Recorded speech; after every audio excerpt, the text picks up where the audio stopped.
Hello, and welcome to Prairie Pulse. Coming up a little bit later in the show, we'll hear music from Scarlett Woods. But first, joining me now, our guest is First Sergeant Bradley Awney. Thanks for joining us today. Thank you for having me. Bradley, you're retired U.S. Marine Corps and retired U.S. Army. Spent 4 years in the Corps, you told me, and 18 years in the Army. Past commander of Post 2, Fargo American Legion, and some other things. So many things. So please, tell us about yourself and maybe your background. Sure. Well, I grew up in Mayville, North Dakota, joined the Marine Corps out of high school, went off to boot camp, and then served in the Marine Corps for 4 years doing security forces on the ship and infantry missions. While in the Marine Corps, I was deployed to the Persian Gulf, and we were part of Operation Earnest Will, and that was my first combat mission. And then came back home, went to college at Mayville State, got my degree there, and while there I joined the Army National Guard. Spent 18 years with the Army National Guard with a deployment to Iraq in 2004 and 2005 as a first sergeant for our unit, and returned from there. Now I work with veterans as an employment counselor. Okay, well, you're here today to talk about Memorial Day and veterans issues. So let's start off with you yourself.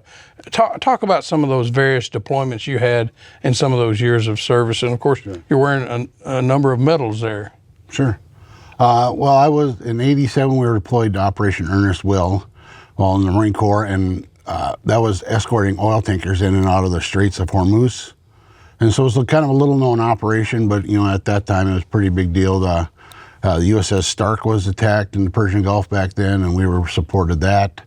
We also, went through all the different schools in the Marine Corps, the infantry school, the jungle environment survival training, the assault climbers course, mountaineering courses, desert training, all that kind of craziness. And then from there I went into the Army Guard, and then, I took various courses and trainings, leadership courses. It was air defense unit by name, but, and we did a lot of that stuff. But once we were deployed to Iraq, we basically became an infantry company, because most everybody becomes an infantry company in Iraq. We relieved an active duty Army infantry unit from their battle space, and then took over their mission. And then we got another mission on top of that to train 400 Iraqi soldiers, set up an entire battalion of Iraqi troops. So we had a very intense experience in Iraq, our unit did. Yeah, can you maybe share stories or about some of the more dangerous experiences you had in Iraq? Yes, we had, several of our vehicles, troops were hit with IED explosions. That was really big at that point in the war in 2004 and 2005. So a lot of IED experiences, rocket attacks regular all the time, to the point where it just became routine. You'd be worried if you didn't get rocket shot at you on the base. And, it was, we had some troops that got injured, fortunate that we got all 100 North Dakota soldiers back to North Dakota. So that's, at the end of the day, that's really all that matters. But, we stood up an Iraqi Army battalion, which was typically, is a lot of what special forces units do and that type of thing. But we did that. We had a fantastic leadership team and the best troops in the Army, as far as I'm concerned. A lot of veterans of other services that joined the Guard. So we had a great team of soldiers, and we took on that mission, which was a pretty big deal. Yeah, well, you were fortunate enough, it sounds like, to bring back the 100 soldiers you went with, it sounds like. But were there some comrades who maybe didn't make it back that you might honor this Memorial Day? Yes. Well, there was a gentleman that was from Oregon that was in a sister unit to us, and he was always kind of hanging around us guys. And his name is Mark Ogburn. We called him Augie. And Augie was killed in Iraq. So, you think about him and units, other members of the North Dakota Guard that were in Afghanistan around the same period of time.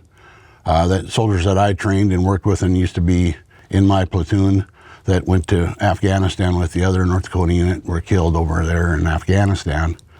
So I always honor those, and also in Iraq. You know, there's another former Marine / became an Army soldier with the Guard. He was killed in Iraq around the same time. So those are the folks that I honor on Memorial Day because, you know, they gave the ultimate sacrifice. You know, one thing that stands out in memorials is when you do a ramp ceremony, they call it, overseas, and they have the flag draped casket loaded onto an aircraft, and to see when your fellow soldiers go out that way, it really brings home the meaning of sacrifice, and it's just such a powerful experience that, you know, it really does, you know, and then the next minute, load up in your trucks and go outside the wire and go to your mission. Mm-hmm. So, you know, a lot of times you don't get the chance to process everything that's going on. Yeah. With Memorial Day coming up, you know, why is it so special as an observance? I think it's super important because, you know, some of us volunteers, some of us were drafted, but, you know, Memorial Day is to honor those that died in service, and, you know, and to honor, you know, those that have gone before us. And, you know, in the military, they have that tradition of, you know, honoring your past, your history, and all that type of thing. And just taking the time to stop and reflect on why we're free and who gave that freedom to us and the ultimate sacrifices that they made for us. You know, and I also throw in, you know, into that my friends that have completed suicide since they got back, because they're still fighting that war and they couldn't quite shake it, you know. Yeah, we're going to get into that, I think, a little bit more later, but I want to take it back to you. Why did you join back in those high school days in Mayville? What made you think I want to join the service? And of course, the Marine Corps is where you started. Right. Well, I always, you know, wanted to be a Marine. You know, growing up, it's like, you know, I'm going to be a Marine. And, you know, I had friends try to talk me out of it. I had parents trying to make me go to college. And it's like, I'm not ready for any college, none of that. I want to go be a Marine. I want to go be an infantry Marine. So I enlisted infantry. You know, let's go see the world. You know, growing up on the farm in North Dakota, I want to go out and see the world. I want to be near water. I want to, you know, be everywhere. And the Marine Corps was the best fit for my personality and for my goals at that point. Mm-hmm. Going back to Memorial Day then, you know, what are some of the observances or events that might be happening around the region? Well, I know all the local, you know, veteran posts, you know, honor the veterans at all the cemeteries in Fargo-Moorhead, West Fargo area, and throughout the country. And specifically, we have the big Riverside ceremony at 11 o'clock on Memorial Day, and then that's been coordinated by the local posts. And so that's kind of the big observance that goes on that day. You know, I know that then the color guards go around to all the other cemeteries in town and provide honors there, and also on the bridge for the Navy vets. So those type of activities go on, but that's probably the primary one that's going on. Mm-hmm. You know, what are the functions of area VFWs and American Legions, and maybe the distinction between? Sure. Well, the Legion is, you know, you had to serve in the military. And that's kind of their gateway to get in. You got the AMVETS. If you served in uniform, you can also join the AMVETS. The VFW, you have to have a campaign badge. So you had to have served in a theater of war, not necessarily in frontline war, but in a theater of combat, you get to join the VFW. They have the Disabled American Veterans, the DAV. You have to have some kind of service-connected disability to be eligible to join them. I'm also, you know, past commandant of the Marine Corps League, and the Marine Corps League is you have to be a Marine veteran or Navy corpsman that served with the Fleet Marines, or Navy chaplain that served with the Fleet Marines. So those are the criteria to get into that organization. They have Navy leagues. They have, you know, several other. I'm trying to think. I'm a member of every one of them. I just don't know which one. I might be missing one here, but. Okay. Yeah. But for the most part, they're honoring veterans in some fashion. Yes. Okay. Yeah. What about citizens and civilians? When I say this, what can they do on Memorial Day to show their respect? Well, I would encourage them to be, at Riverside Cemetery or go to the cemetery. If you're visiting your loved ones, I know a lot of folks love to go visit their loved ones that are at the different cemeteries throughout the area. And, stop by a veteran grave maybe and just thank them. That would be, I think, a good way to do it. Support your veteran community or, organizations in the community when they have fundraisers, different things. Those are all good ways to honor and the veterans, plus and honor those that have gone and passed on. Mm-hmm. And by contrast, Veterans Day is different, and some people don't realize that why we have the two different holidays. So what's Veterans Day is more just celebrating or honoring veterans. Yep, exactly. Veterans Day is to celebrate veterans and their service. Memorial Day is to honor those that have fallen in service. And then you also have Armed Forces Day, which was on the 18th, and that is to honor those that are serving. Mm-hmm. And so those are kind of the three, specific holidays. And of course, being Marines, the Marine Corps birthday is also a big deal too. So. November the 10th. We'll throw that in there, though. That comes later in the year. You were mentioned it briefly. Talk about the things that you do with veterans in our region. I'm a Veterans Employment Counselor for Job Service North Dakota. I've been doing that about 16 years now. And so as part of that, I get to work with veterans, specifically veterans that may have some barriers to employment. They could be prior incarcerated, or they could be homeless, or they could be just switching careers or coming right out of the service or leaving college. So all those veterans I get the opportunity to work with and help them or guide them maybe to a different career, or maybe guide them to some training or education. So basically that's my role. I go to the homeless shelters here in town. I go to the Cass County Jail and provide outreach there. Working with the folks at the VA and the county service officers, that's what I have the opportunity to get to help veterans. Yeah. Can you talk and tell the folks out there what PTSD is? Was post-traumatic stress. It's not just a military thing. And anybody can get PTSD from a traumatic event in their life. PTSD for me is from my service and some of the situations that I was put in while in service, and things I had to do and witness my troops having to do or be a part of. And it's causes all different types of things, but a lot of stress, anxiety, trust issues, those type of things.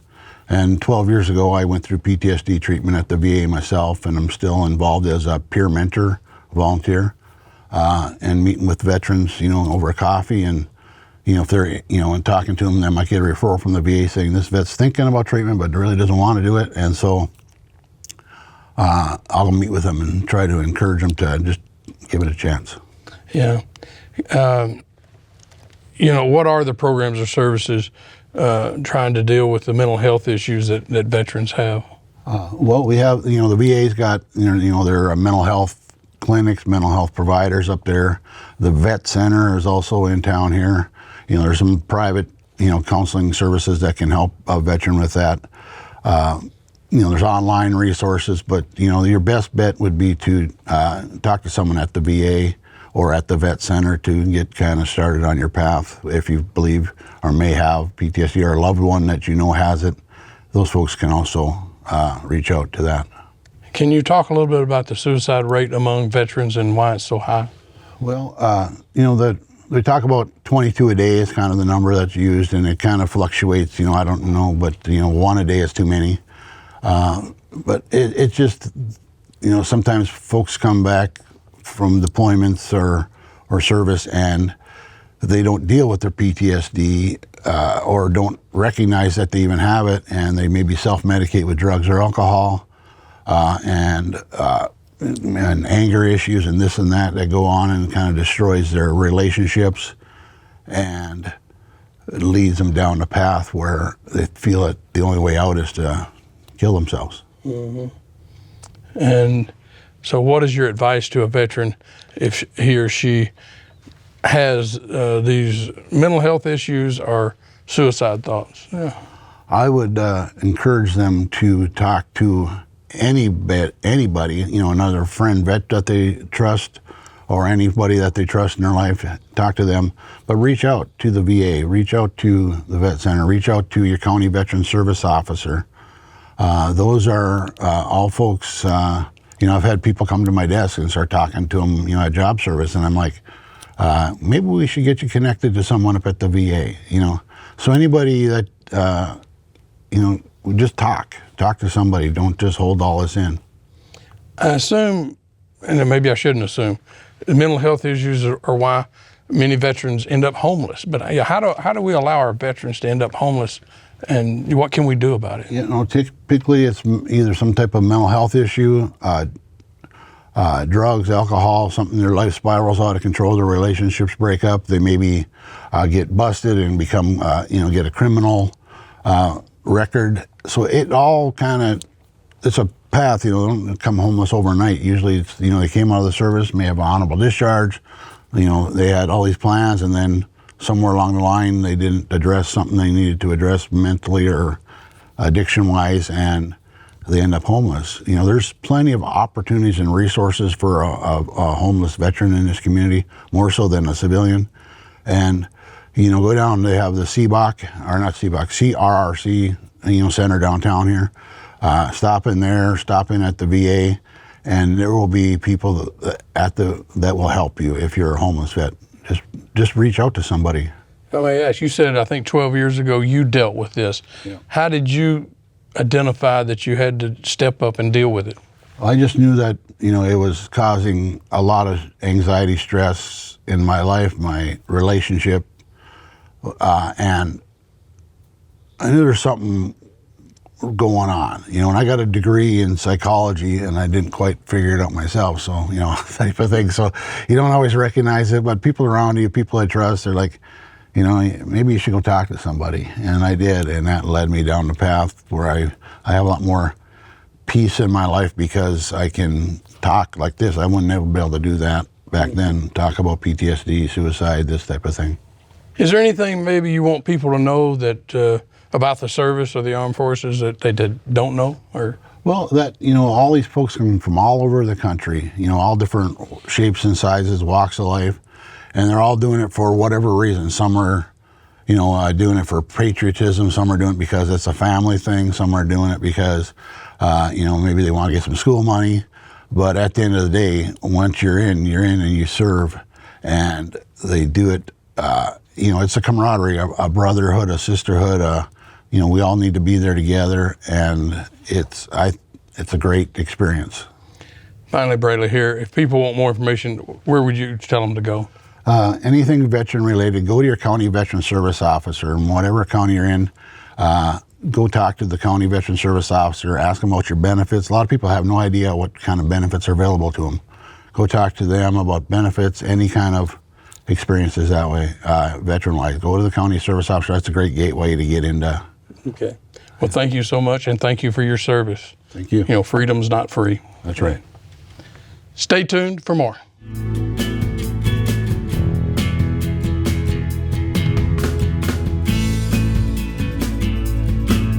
Scarlett Woods performs a tapestry of Americana, jazz, and rock and roll music, while her eclectic lyrics stem from her years of life and travel experiences.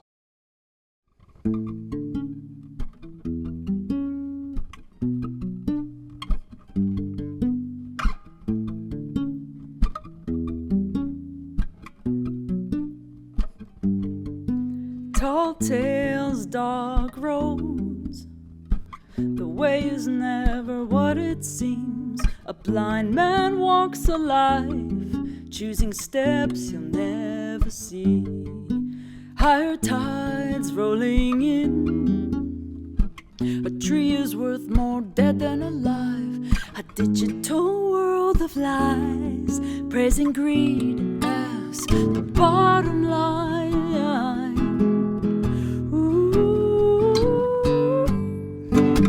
I hope you don't mind working out the philosophical issues now. Oh, this life somehow. Go chase a dream or climb that ladder, you yell out loud. Either way, I want you inside my life somehow.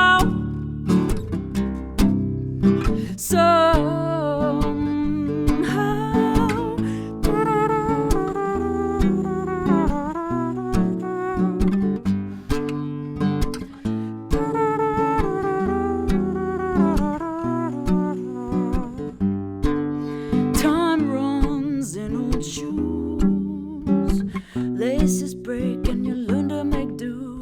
A self-worth journey, befriending my enemy.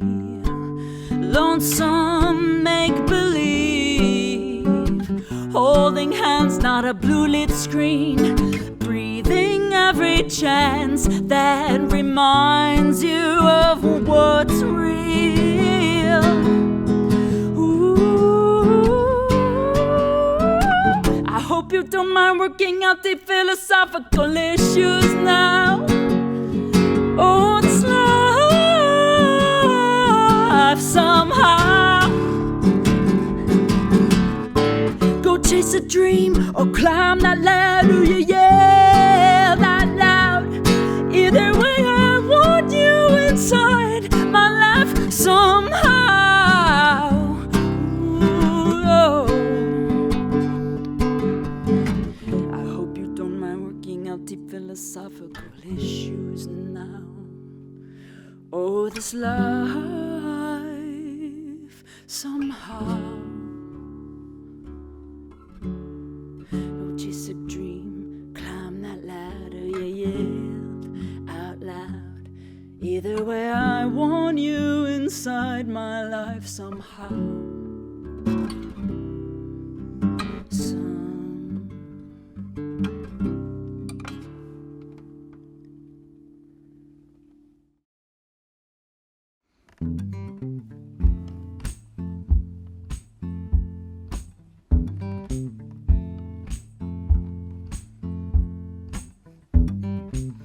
Can I talk with you again? Been watching the hours till then, staring at a picture of you willingly shared. Light blue eyes, brown hair, a little crease when you smile right there, wooing me under a moon of rockets, red glare. I can't stop thinking, oh, I'm thinking about you.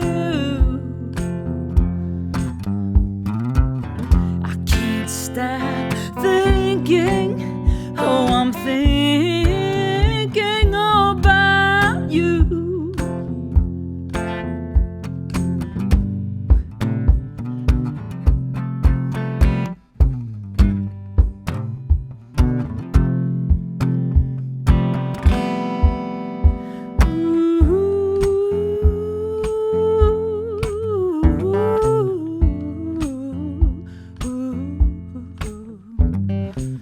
Skin shadow in the steam of a room. I look away, close my eyes and swoon. Hold me and touch me now, my body's speaking. If words spoke as loud as how you look at me now, clearly I hear you wanting me inside your house. Ooh, ooh, I can't stop thinking, oh, I'm thinking about you. I can't stop thinking, oh, I'm thinking about you.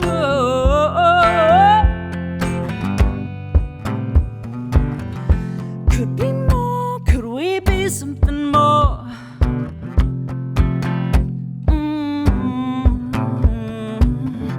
Could be more, could we be something more than just a ooh, ooh, ooh, ooh, ooh,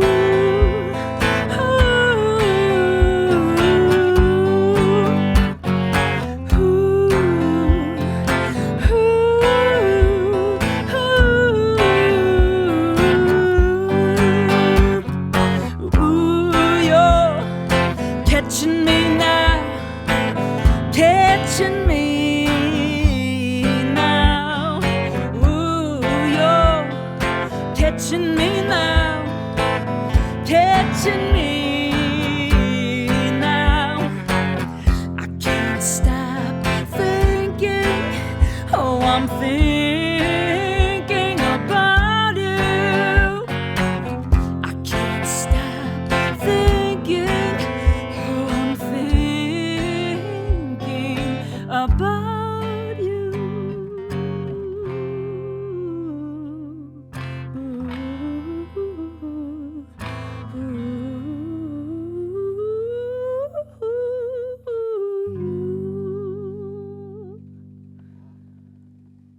Well, that's all we have this week on Prairie Pulse. And as always, thanks for watching.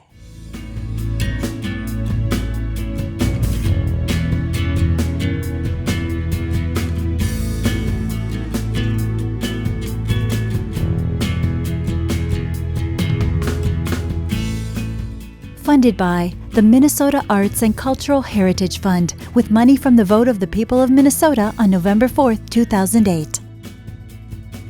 And by the members of Prairie Public.